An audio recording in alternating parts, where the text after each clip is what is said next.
Welcome back, everyone. We are back with our final game of the day of NACL week number 1, day 2 of Spring Split. I'm Mazel. I'm joined by Cubby. And what a way we got here. 2 very one-sided games. Now, potentially a banger culmination. Okay. We're just going to leave off on that. Hopefully, we get the meat in the middle a little bit for game 3, Like taking the bites of the sandwiches only on the edge. You know anybody that does that? Ew. Yeah, right? Oh. It's like cancelable. Yeah. Anyways, I want the meat of the sandwich. And we got that. Kangas cuts off his crust still, so he's just a big man child still, which we love. But don't hate on his big boy breakfasts, okay? Anyways, though, we gotta get some big boy breakfast for some of these guys in here because we've had some very one-sided games. Maryville came out swinging in game number 1, and AoE answered right back. So far, a big sticker in both of those was the Xin Zhao not having a lot of proactivity there. We'll see what game 3 with Fearless Band's adaptation is going to be. Zin's gone. No more Xin, guys. Exactly. No Xin, no Renata. Renata's off the table, too.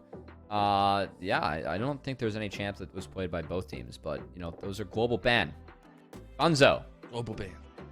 Again, one of the biggest changes, if you are just joining us, it is best of 3 is now no longer best of 2, so there are winners of each series. And the fact that we have Fearless Draft, which after you've chosen a champion in a best of, you can no longer choose that champion in recurring games. And it didn't really feel like it came into big effect. A little bit, I feel like, in that first series where we were getting the trade-offs of big picks, getting wins each game. But it's been interesting to see how Fearless changes the mindset. When you talk to a lot of the players, they love it because they're like, man, we get to weed out all the frauds, people who can't play a bunch of champions, but it's also changing the strategies and the variability of those strategies in NACL. I mean, I think the one really interesting use case I've seen so far is honestly that game 1 from Maryville. Like, Maokai, Jace, Varus is a combo, just very poke heavy. Like, I think that we might see more comps built around that identity. Also saw a team pick Vi and Nautilus in the same game. Well, guess what? If I'm the other team, I'm drafting Zeri and Kalista the next 2 games because you have no point in quick lockdown for me, Like, these are some of the things you have to think about in a Fearless Draft series. It's going to get even crazier as we go the distance in 5-game series, which we have lined up later in our playoffs, much later in the split. That's going to be weird, man. We could see some support Shakos coming out in, like, game 5, Hey, no comment. Anyways, we're gonna move on to the draft here for game number 3. We do have AoE. Might have reason for it now. Hey, yeah, that's what I was gonna say. Was there a reason for it last time? Who knows? AoE on the blue side gonna fan away the Azir. Maryville University gonna take away that Senna. So we're already seeing those similar bans from earlier in the series. Yeah, also interested to see if AoE actually continues to or denies Milio. Because, of course, they did play it in game 1. And also, so Maryville dropped that game, but they're actually going to stick to the red side, which is very weird, actually. I've seen most teams prefer blue. But, red, yeah. Maryville, same colors. I don't know. Maybe it's better for socials. I think this is the first time that I have seen Maryville actually, or a team, I should say, select red side.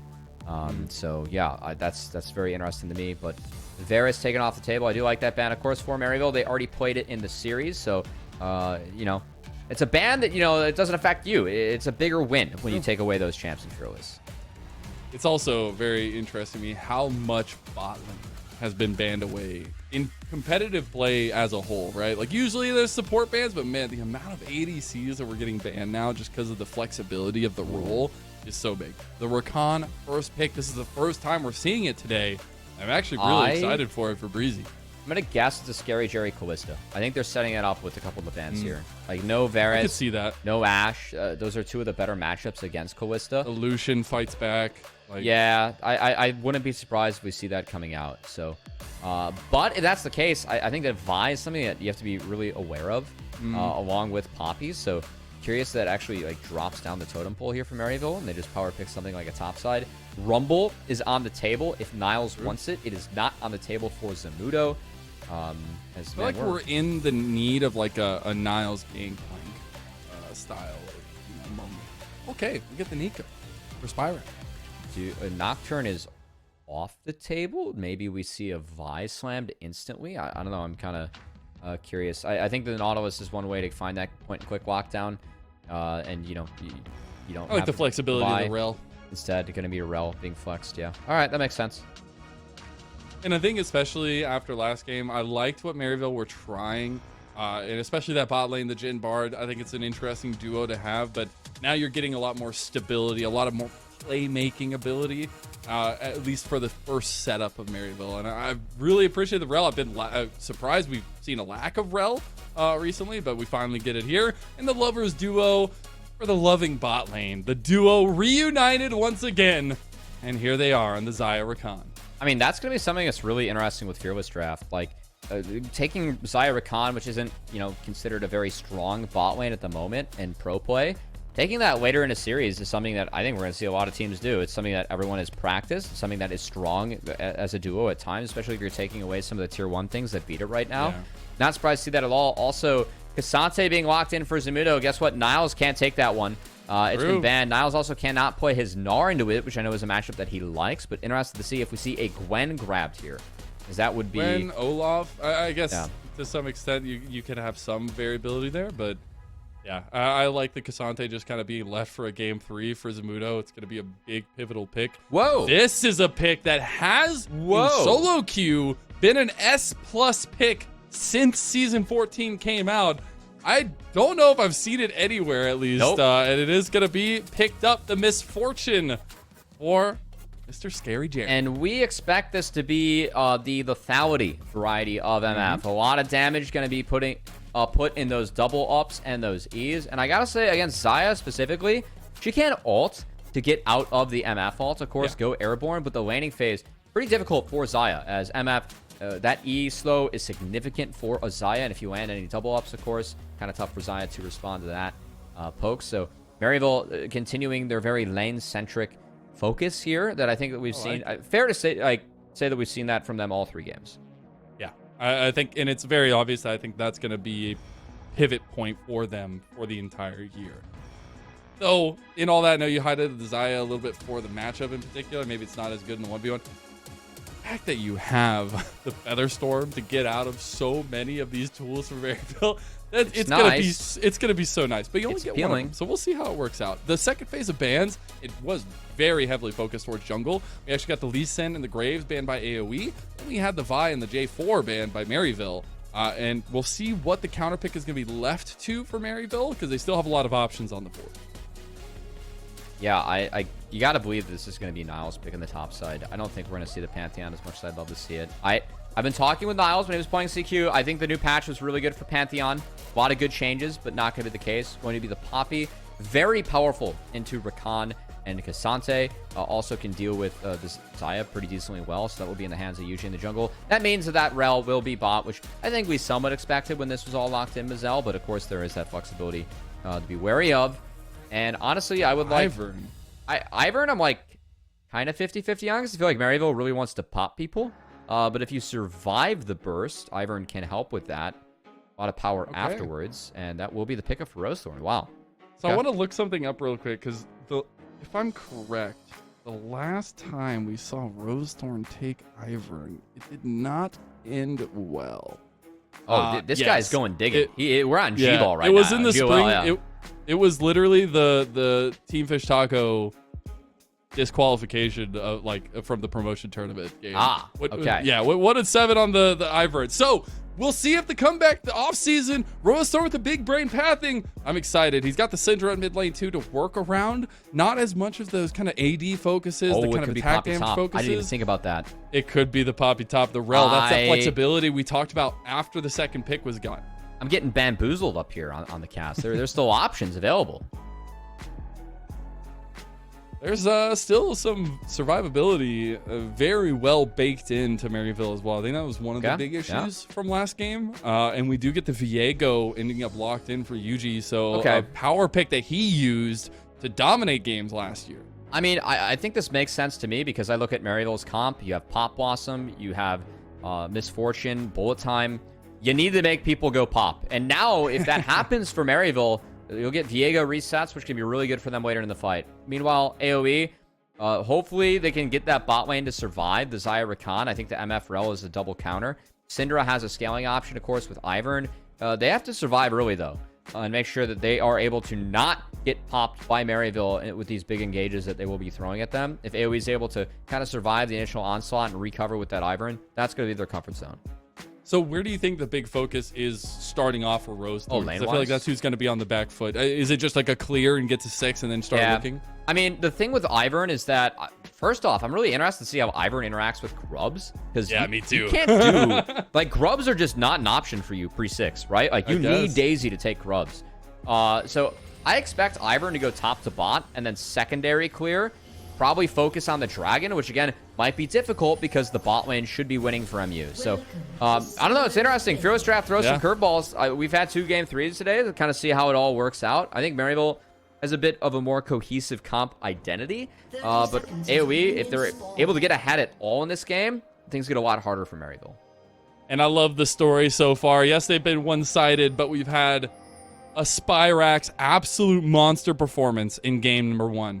O Nation rose up from the ashes for game number 2. And now we have some fisticuff compositions coming in game number 3. Not exactly the way maybe both teams wanted to get to this point, but the fact that with the single round robins, these best of 3s matter. We will not see this matchup again until playoffs. This matters. Well, honestly, curious to see which team can pick up an early win. I know that AoE, there was some hopes for this roster.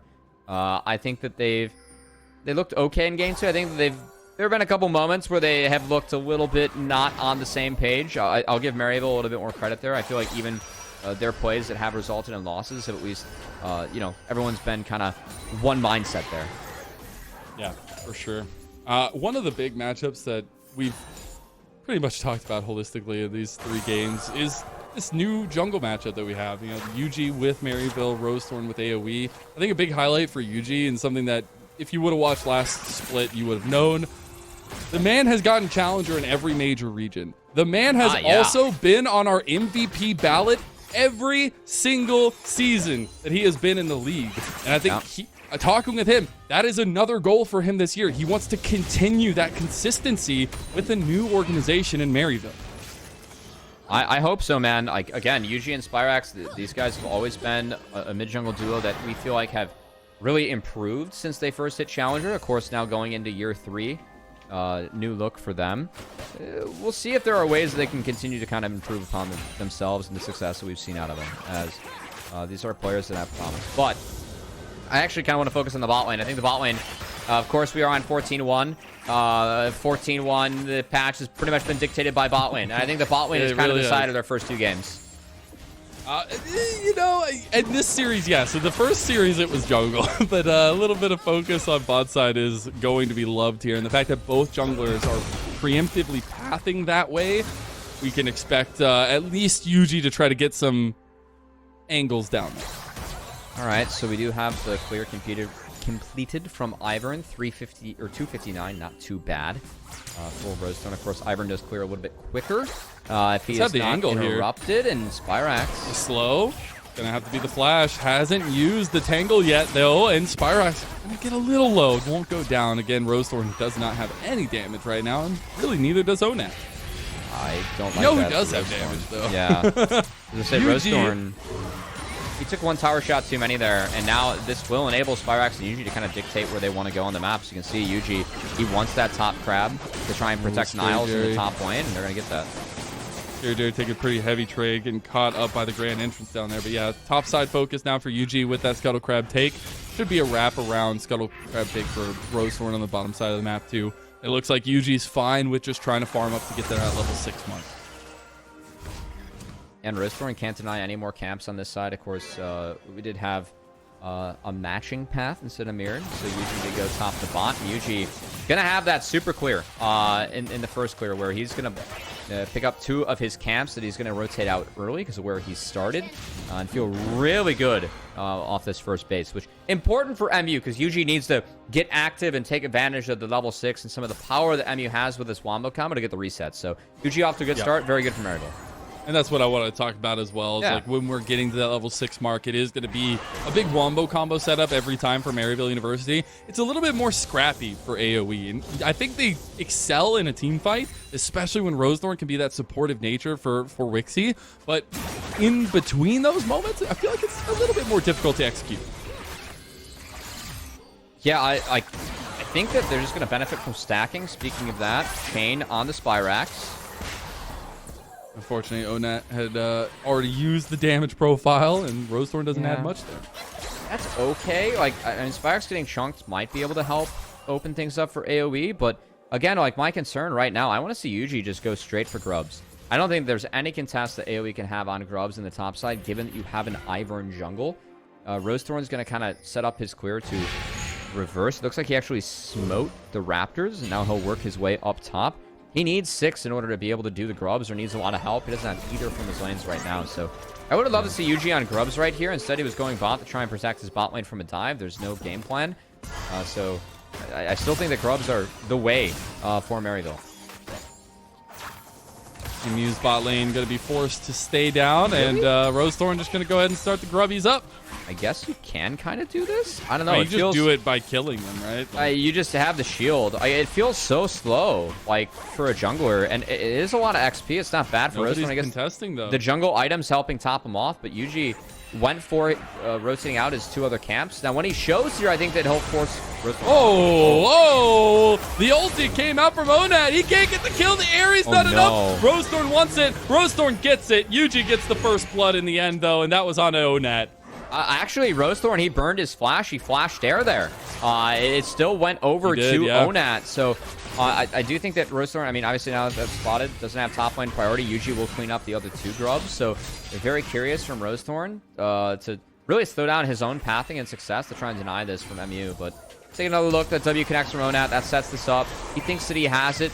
Honestly, it's close. If he hits that E, Onat really does have it. So nice sidestep there by Spyrax using the W there to at least throw a wrench into the plans of Onat and make sure that this gets traded out. It is scary, though. Viego getting first blood. Any kills going to Viego is always scary. Any kills going to Yuji is always scary. So I want to see if he can continue to be proactive with that. It looks like he finally got level 6. We'll see if the dragon does become a big priority here. It is already 2 minutes past spawn.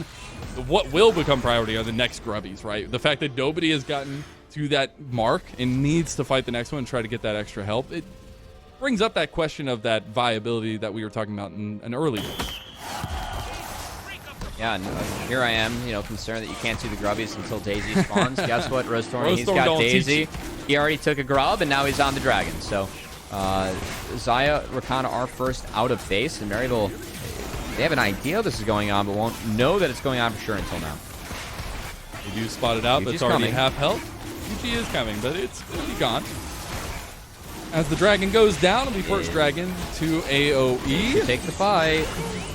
And now Zyko actually does go for it.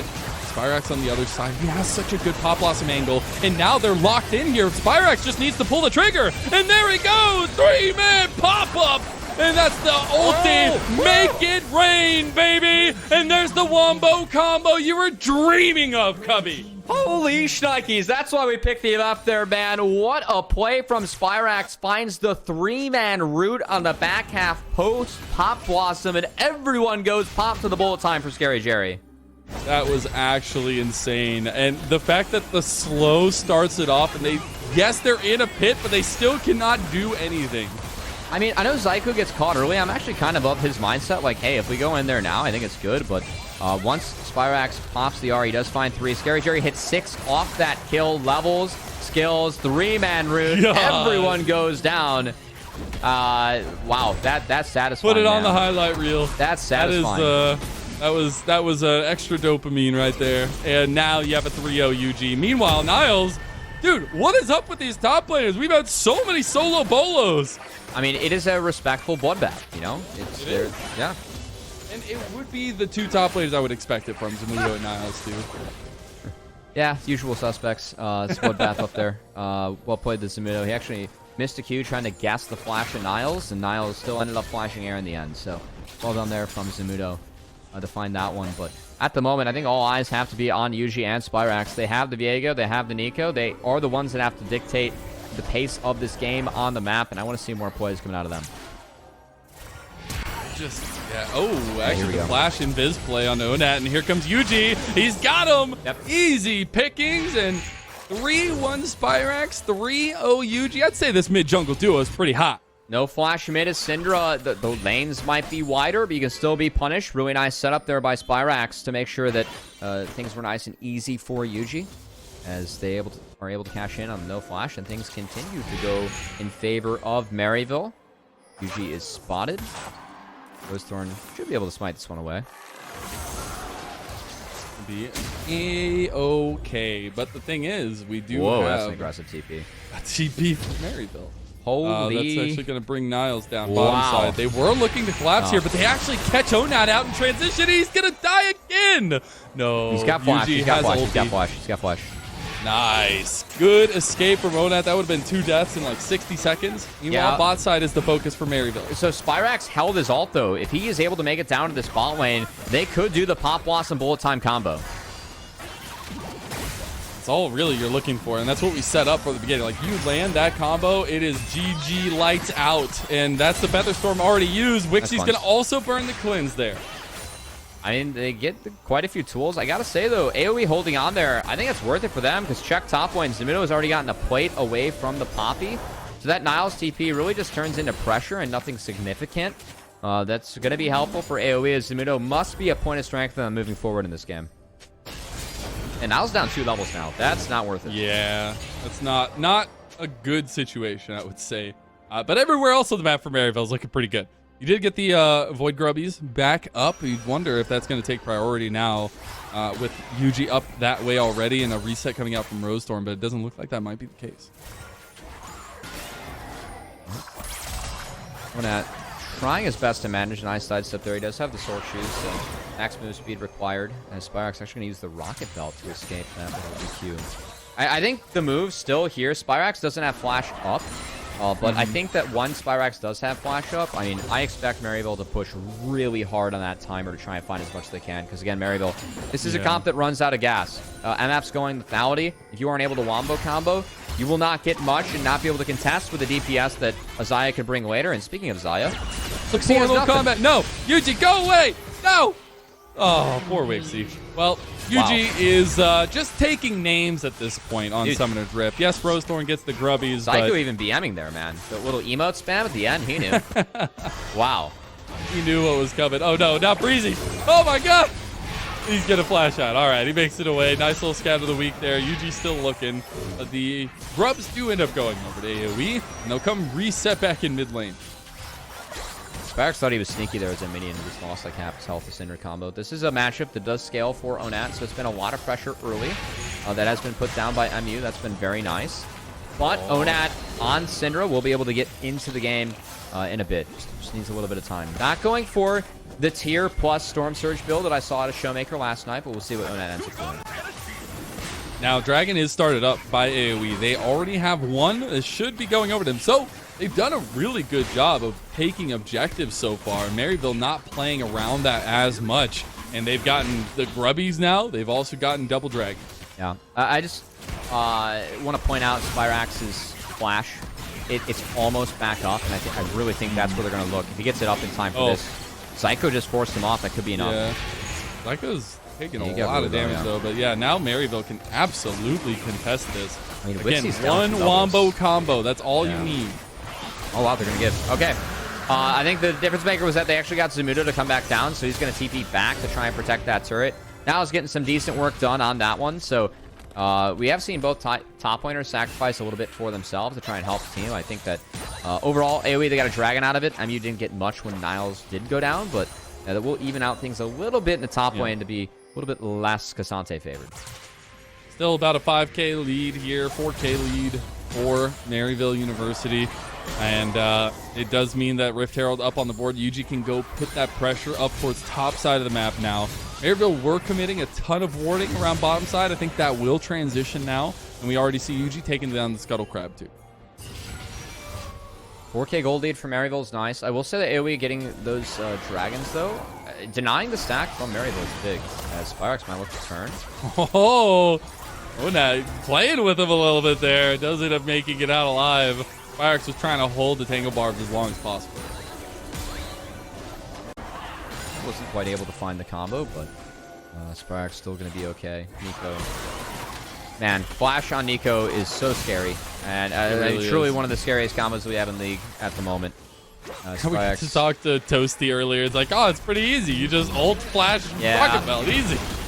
But Spyrex not quite ready for this fight, as it looks like we have a seed again from Maryville. Interesting. But I honestly, like, when you look at the gold here, well, use this, one of the many new features that we have at the moment. There might be a fight here. That's an preemptive flash from Rosethorn to get out. All right, I here we think go. that's a good idea. Toggle the gold. Here we go. Look at this. I get to control it, guys. Let's go. It's a a lot of broadcast gold. dub. Shout out to production. It is That a is lot of gold. gold. And that's the crazy thing is AoE have done a really good job of moving around the map. Every time you look back up at the gold difference, it's bigger and bigger for Maryville. And Zamudo might need to look at that gold difference right now because he's going to have some time if he can't get out of this one. Zamudo does have Cassante moments available to him and will be okay. And that's the safety that this pick provides in a game 3. Mouse button is enough, and now we have a trade as the Herald is thrown down in the mid lane. Bounty is available too.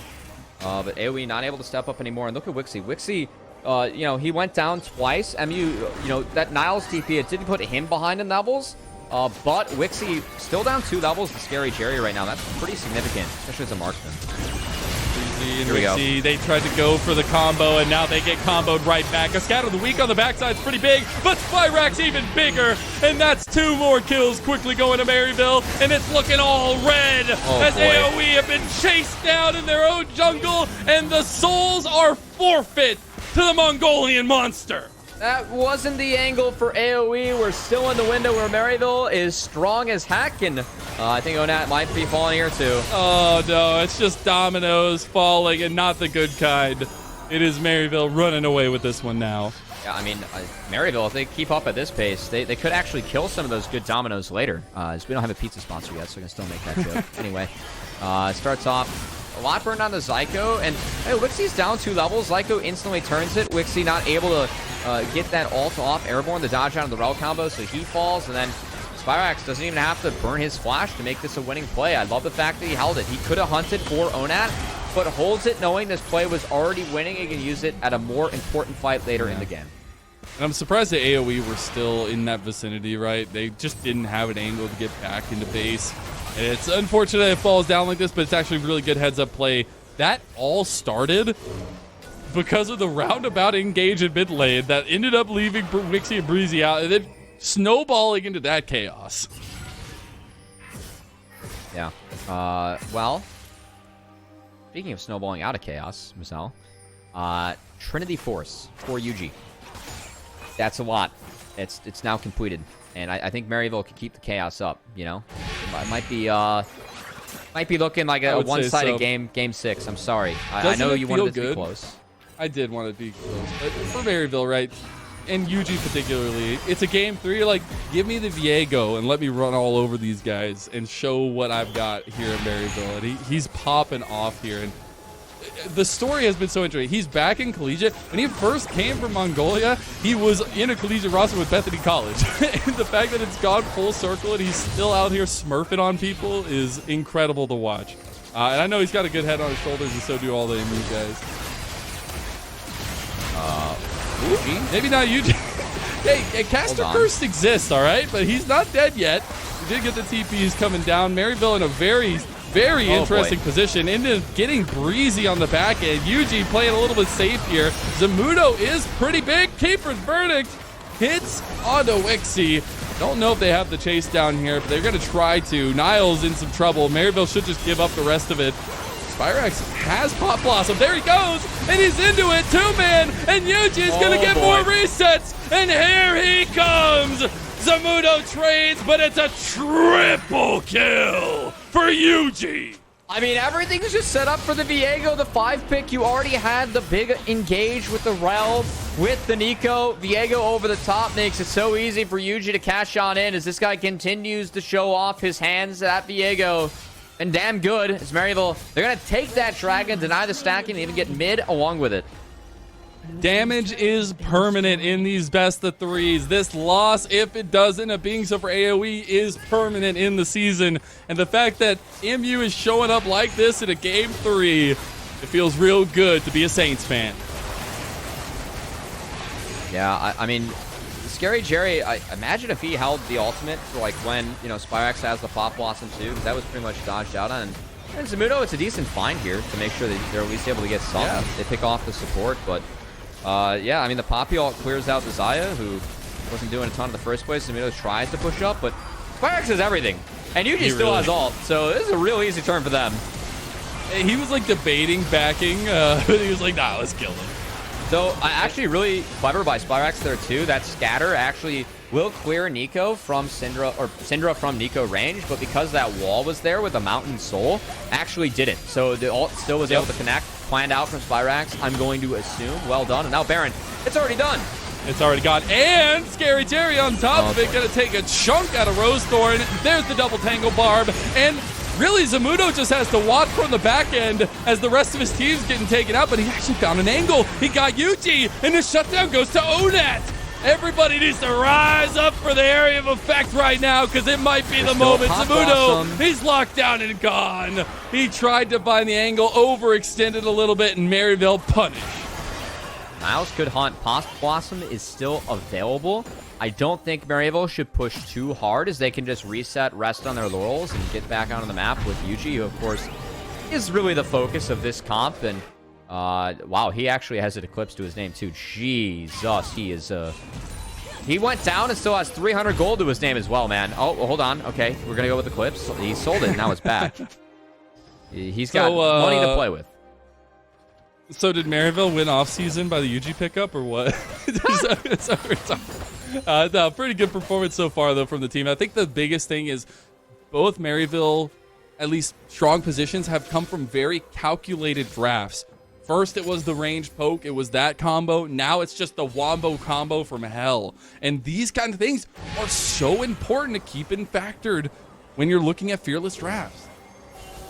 Yeah, and again, like we kind of talked about game 1, Mazel, crafting comps that fit the identity of Fearless. This is one, right? This is a Viego comp, right? Everything is set up for Viego. Like, building comps that really focus around, like, 1 or 2 champs, it's doable. Like, it even makes the MF somewhat useful this game, because it's a lot of upfront damage to make sure that Viego can get a first kill. Getting back into it now, though, AoE just trying to defend as best they can. They might have actually caught out Niles here. They have a lot of members. He's going to flash. Just have the Keeper's Verdict lined up onto Breezy. Top side of the map is getting taken by Spyrax. Bottom side of the map is being taken by Scary Jerry. And AoE are running out of options to deal with all these fires. I mean, I think they ran out of options a long time ago when they started off. Somebody's got to go turn on the fire hydrant. Oh, boy. I mean, they opted into, like, fighting this team around level 6 on Dragon. I don't think that was the right call for AoE. I think they needed a lot more time to try and open up. But I mean, you can see how far behind Wixie is still. He's 3 levels down, and even just that Ian ultimate from Scary Jerry zones him away and forces him to take a big step back. So he can't even...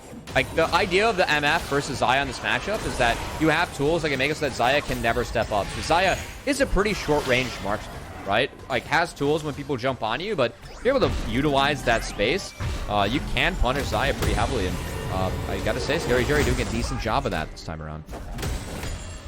And on the MF, I love that this was the last-ditch effort. Like, pick out the MF first time we've seen it in the split, and it's working out pretty well. I think the holistic thing I'm coming away from Maryville is they have good planning, and the structured execution when in front of them, as is traditional in Maryville, is good. And now we see topside, Zamudo will not find an angle. He will not find a flank. He will be dragged down. He's going to try to find an angle, but cannot. Niles swoops in for the kill. Oh, that was easy. As, you know, we saw Spyrax wait in that brush on bot side in game 2 to try and find an insane flank angle. That didn't work, but he made that one look pretty easy there. As that was free pickings to make sure that Zamudo falls. We do have another dragon up in 20 seconds as Niles trying to, you know, just play a big distraction. Onat now down flash. I see Spyrax with a flash. Oh my god, he's dead. Red the buff. burn.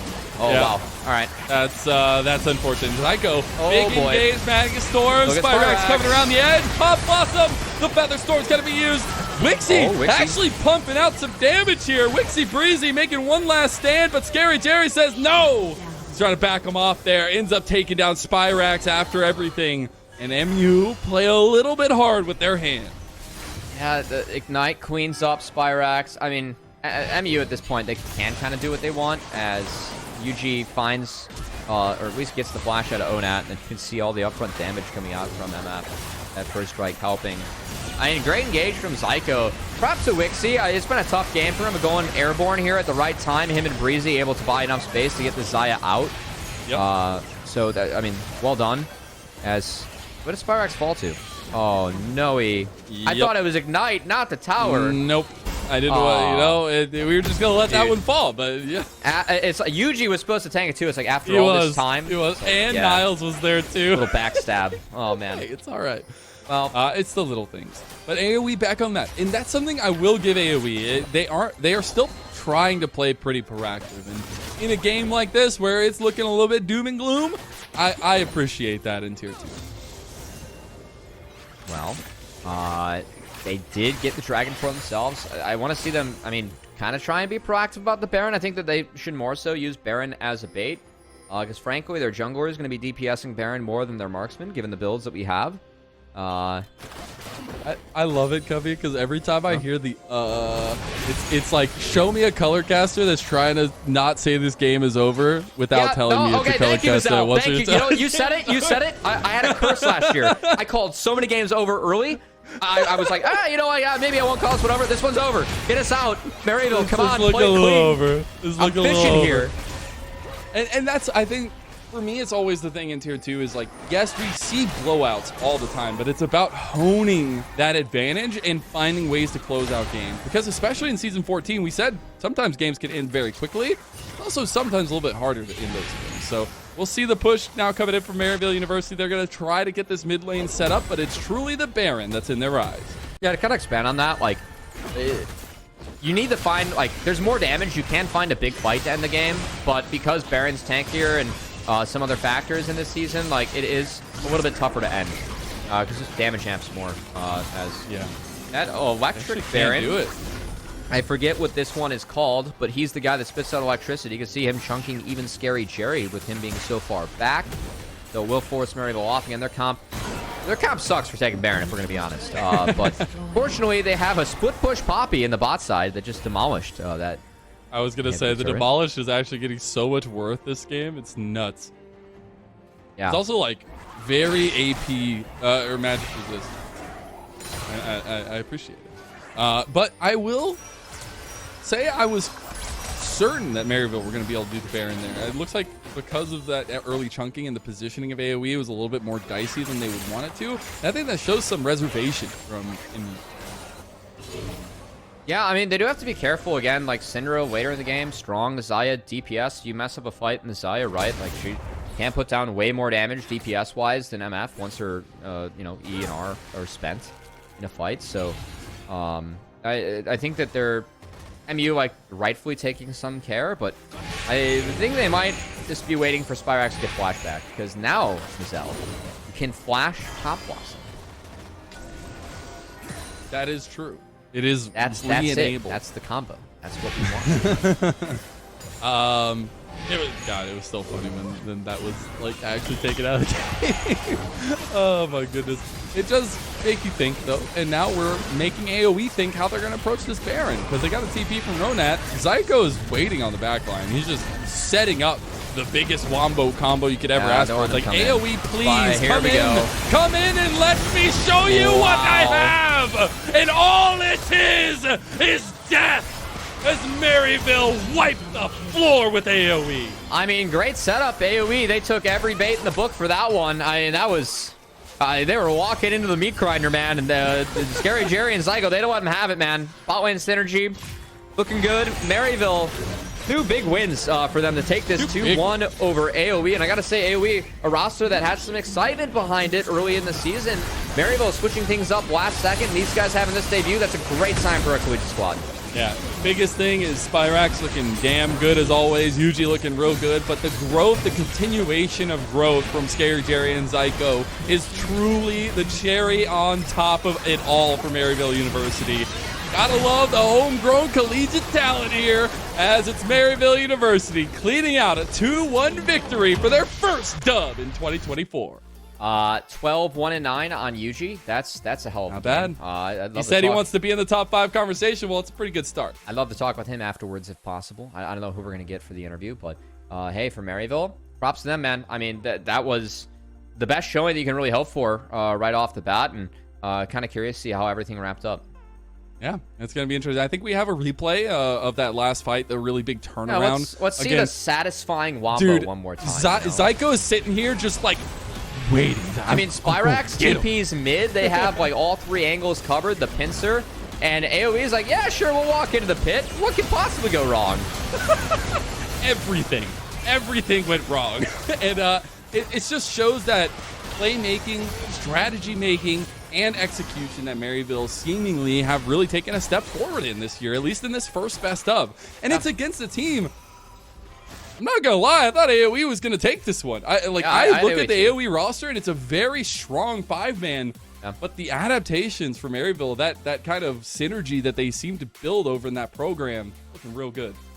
We saw that be an advantage for the Slew core earlier, and I think for Maryville as well. I just want to see them do better later in the season. They had a much better first round robin versus second round robin last summer, and I hope that changes in spring.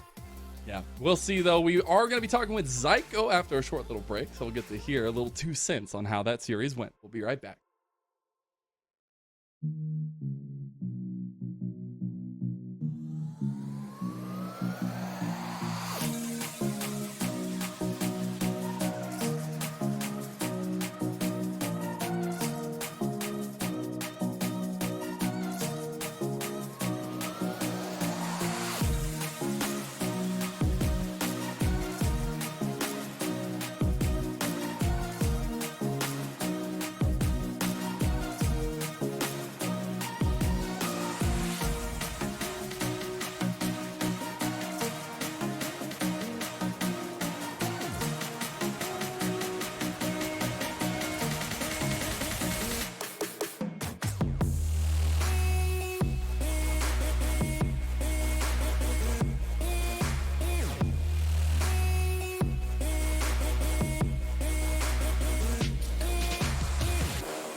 Welcome back, everyone, and welcome to the Rally Cry post-game interview. We are joined with the super support of Maryville University in Zyko after a rough and tumble 3-game series that you guys came out with a 2-1 victory. So I just want to get your general sentiments on NACL in 2024, you and Scary Jerry's comeback of the year, and how you're feeling after your first dub. I feel like this year for 2024, I feel like NACL is probably going to be easier for us than last year. The roster seems a bit weaker than last year, and also we have now is back in the top lane, UG, Spirax, really solid players, and me and Jerry as well. Whoa. Which is super strong. Who's super strong? The strongest volley there. The strongest volley there. Hey, we see Scary Jerry back there. No, I was talking about y'all a little bit in the game, but it's actually cool to see the continued growth from you guys and a lot of that synergy. It feels like that was carried over from summer to now a new year. You have any thoughts on that really quick? Well, yeah, me and him have been together for a while, and I feel like each and every like meta that comes through, we try to stay on top of it to like the best that we can and try to showcase that if maybe.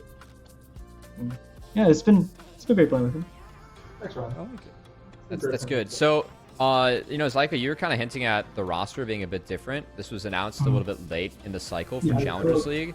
What went into like you guys deciding like, hey, this is the stack that we want to run the kickoff in ACL? So basically, UG was still in Mongolia during December, so we couldn't really have tryouts during that time. So when school was starting, we decided to do the tryouts then, which is super late. But yeah, he's here. He did the tryout, and he Turns out came he's on pretty top. good. There's that pretty good. He's okay. Yeah. He's okay. Yeah, he's okay. Okay, that's interesting. So I also wanted to ask you, I think that's something that I was talking about in our broadcast that I definitely saw from you guys in game 1 and 3 is very like sound comp identities, which is something that given Fearless Draft and like less options, I think is something that we're going to kind of see teams go towards. In game 1, very much poke-centric, using the Jace and the Varus and the Maokai. Game 3, that was a Viego comp, with the Nico Rel engage. Is that like, what kind of adjustments have you guys kind of felt, or like differences have you felt with Fearless Draft just being a thing this year? Yeah, with Fearless Draft, like we sort of had like a discussion about like what we want to play for each different game. And first game, we wanted to start off really strong, and Jalal and UG were together as a duo for last year, and they really have like a really good Maokai Jace synergy. Yeah, it's pretty good. Yeah. It's pretty good. And then for game 3, kind of wanted to draft a more engage heavy type comp, since Jalal is really comfortable on Nico and I'm really comfortable on Rel, and it just sort of happened like that. It works out. I do want to ask you though, in terms of like the structure of Maryville now, I know we were at Harrisburg University. Niles was trying his hand at coaching. How does the background system work now at Maryville University? Are you guys kind of just deciding it within you guys, or? Yeah, we just discussed it. Just us guys. Okay. I like it. Even I don't know at It's this very point. fun, chaotic conversation. Even I don't know at this point. I don't know. I like it. I like it. Well, all right. we should get in wins, right? I think that's what's important. It's like I just want to give you the moment, so like, share the floor if you got any thank yous or shout outs you want to give. Also, if you want to get any more of your teammates in the frame, then maybe like wave goodbye after a win. That could be kind of fun if they're around. Do you guys want to wave hi? Sure. Yay! Yeah. Get him over here! Woo! Scary What's up, Jerry! Woo! Aiden's on the way. Come say hi. Come. Captain America, he's on his way. The new UG. Captain America. Oh my yeah, gosh, UG. they roll in like Just that. rolled it in. Wow. That's how you look after a 12-1 Viego performance. I guess it's easy, right? Or whatever it was. It's just that No, smooth, but man. That needs it's to be a just that gift. Just UG rolling in. Zyko, any shout outs though before we let you go? Shout out to the program and the boys. We came in today with 0 scrim games, and they're pretty decent. Which, I'd say so. I'd say so. Wrap With it no up. scrims. No scrims. Yeah. And Well, yeah, shout out to my friends and family for watching sport. well, hey, I We know it's like appreciate you. 10:30 where you're at, so we're gonna let you go. Yeah. Thank you for having enjoy me. the dub with the boys, and thank you for the interview. Thank you for getting everybody into it too. Appreciate you. I'm sure we'll be talking to you again soon. Gotcha. Bye, Zyko. So, Cubby, to round it out, that is it for our first week. It's crazy how short it feels now that we're only on one broadcast on 2 days. But man, I want to say this weekend delivered. We had some bangers on day one. We did. And Had we some had surprises. 2 full 3-game series on day 2. I think a couple surprises, a couple of results that people weren't expecting coming in. I think that always makes it fun. But let's actually go to our standings here real quick and see what we got. As I will say that with the new format, not every team plays every week. So we do have some time still for Lit Supernova to hopefully hop in and do good things. I know I'm really looking forward to seeing Supernova compete. I actually have that roster ranked really high. So I'm kind of curious to see how that ends up. Yeah, it's going to be really interesting. Also, Fear, Maryville, the 2-1 series today, looking good. FlyQuest, as an organization this weekend, looking real good. And I want to say that, like, looking through this, it's going to be really interesting once the weeks start going by. Because, again, you only face each other one time throughout the entire split until postseason. So these wins, they will be marked for the rest of the split, and I'm really curious to see how the rest of the matchups really play out, because I feel like we've already gotten some, if not at least a decent amount of some of the best matchups. Yeah, I think FlyQuest and Wildcard are on top there. I'm not great with win percentage, but the 2-0 versus the 2-1, I feel like that a little bit more power there. We do value the games played and the experience here in Challengers, and yeah, I mean, I'll be curious to see where teams go from here. I was kind of hinting at like Maryville, last summer. They had a really strong first round robin, and a lot of that was because they played well as a team. Like, they had an identity. We saw, I think, Wildcard find a really nice 2-0 against TLC yesterday, based on the fact that that core 4 has played together for like a really long time now. Like, for the entire last split, they've been really successful in collegiate. So kind of looking forward to seeing these teams come together. And if, teams like Maryville and Wildcard can dig deep to, go up against the teams that have come together and find more strats to still beat them and stay ahead. So it'll be interesting to see as the split continues. It will be. And speaking of the split continuing, let's go ahead and bring up the schedule graphic for next weekend, because we'll be right back after LCS next Saturday and Sunday. We got some very fun matchups ahead of us as well. And I think as we see, Team Liquid Challengers and, FlyQuest come back at it, it'll be really interesting. But with the lack of games, I feel like as a whole, it means that much more when you do arrive to the weekend, Cubby. Yeah, it does. I'm curious to see how the teams kind of adapt to it with Fearless and how things continue to evolve here. But was a good first weekend, and excited to see what kind of games are on the new patch next week, because we were playing on live patch, so we'll be 14-2. Gonna be fun. It's gonna be exciting, and that is it for our second day of NACL. It's been a pleasure to cast alongside you, Cubby. I want to give a huge shout out to the production team, rather. Cinzia, you are the GOAT as always. Really appreciate you, Emily, making sure things are going well, and all of Rally Cry back behind us. Thank you all for supporting us, the players for being here and giving us something to watch and some fun pop-off moments. It's been a pleasure, and we'll see you next week for NACL.